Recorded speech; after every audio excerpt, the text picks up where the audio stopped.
Hello, അസ്സലാമു അലൈക്കും മക്കളെ, സുഖമാണോ? എന്തോ ഉണ്ട് വിശേഷം? ഇപ്പം നമ്മൾ ആദില നൂറയുടെ കാര്യം പറയാനാണ് പോകുന്നത്. നൂറ ആദിലായും വന്നത്, ബിഗ് ബോസിൽ വന്നത് നല്ലതിനാണ്. കാരണം ആ നൂറയുടെ മനസ്സിൽ എന്തൊക്കെയോ നല്ല ഗുണങ്ങൾ വന്നിട്ടുണ്ട്. ആ നൂറായിക്ക് പിന്നെ എന്തോ മനസ്സിനകത്ത് തോന്നി, എനിക്ക് എൻ്റെ ഉമ്മയും ഉപ്പയുടെയും കൂടെ പോകണമെന്നുള്ള ആഗ്രഹമുണ്ട് ആ കൊച്ചിന്. അത് എല്ലാവരും കൂടെ ചേർന്ന് ആ ഉമ്മാടെ ഉപ്പാടെ കൈലേപ്പിക്കുന്നത് ഏറ്റവും നല്ലതാണ്. ആദിലയുടെ ഭീഷണിയുടെ പുറത്താണ് നൂറ നിൽക്കുന്നത്. അപ്പം അങ്ങനെയാണ് നമ്മൾക്ക് കണ്ടിട്ട് തോന്നുന്നത്. ഞാൻ മിക്കവാറും ചില സമയത്തിൽ കാണും.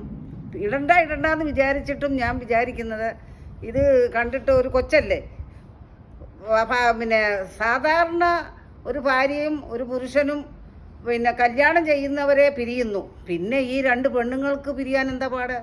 അത് എല്ലാവരും കൂടെ ചേർന്ന് ബിഗ് ബോസിൽ വന്നത് നല്ലതിനാണെന്നും തോന്നുന്നു. ആദില നമ്മൾ വിചാരിക്കും പോലെ അല്ല, അത് അതിൻ്റെ മൈൻഡ് വേറെയാണ്. ബിഗ് ബോസിൽ വന്നിട്ട് അത് പിന്നെ നൂറ ആരോട് സംസാരിക്കുന്നത് ആദിലേക്ക് ഇഷ്ടപ്പെടുന്നില്ല. അതാണ് കാരണം.